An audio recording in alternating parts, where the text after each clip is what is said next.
Chapter 1, The Replicas. In the silence of a laboratory bathed in cold, sterile light, the hum of machines seemed more human than the men who monitored them. The walls were adorned with control panels, pulsing with blinking lights and shifting numbers. It was a place where science touched the strange, where lives were crafted with meticulous precision.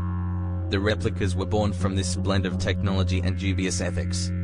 Their first moments unfolded under the impassive gaze of their creators, emerging slowly from translucent tanks, like butterflies emerging from their chrysalides. It was the moment of their awakening, a birth that was far from immaculate. The replicas, initially identical but endowed with distinct potential, were ready to enter a society that was still foreign to them. They were observed with a fascination tinged with apprehension, as one might observe an experiment that could go awry. The first step of their integration was the education of emotions, an ambitious attempt to humanize them. Each day, they underwent intensive sessions where they learned to manage emotions that most humans took for granted. It was a delicate dance between theory and practice, between the innate and the acquired.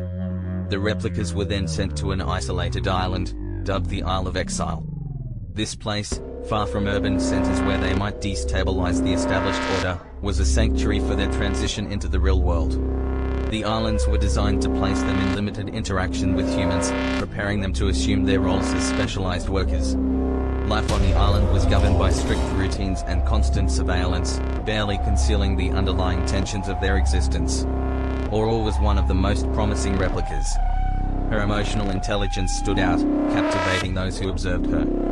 Her ability to understand and express complex feelings exceeded her creator's expectations.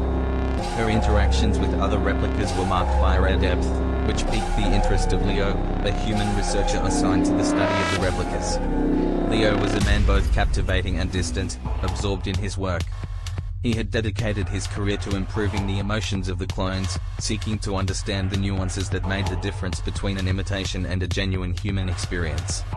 His encounter with Aurora was not merely a research matter, there was something indefinable, a connection that transcended the boundaries of science. Their exchanges were discreet, often on the fringes of training sessions. They shared ideas and feelings in conversations always conducted in the shadows of official procedures. Leo was fascinated by Aurora, not only for her unique talent but also for her ability to provoke deep reflections in him about the very nature of humanity. During an unexpected inspection, the replicas discovered a hidden code in their memories. This code, concealed like a piece of a complex puzzle, seemed to hold a secret about their creation and true purpose. This discovery triggered a series of internal fractures among the clones, amplifying conflicts between their newly acquired emotions and the instructions they received. A celebration was organized to mark the progress of the replicas.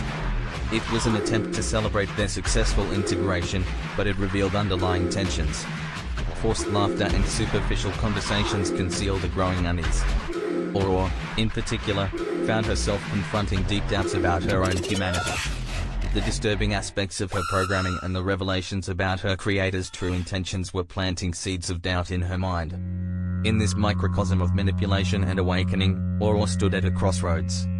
Her feelings for Leo, her troubling discoveries, and the growing tensions among the replicas were beginning to crack the facade of her apparent calm. The precarious balance of her world was on the verge of shattering, revealing the inconceivable truths hidden behind the carefully constructed facade of her existence.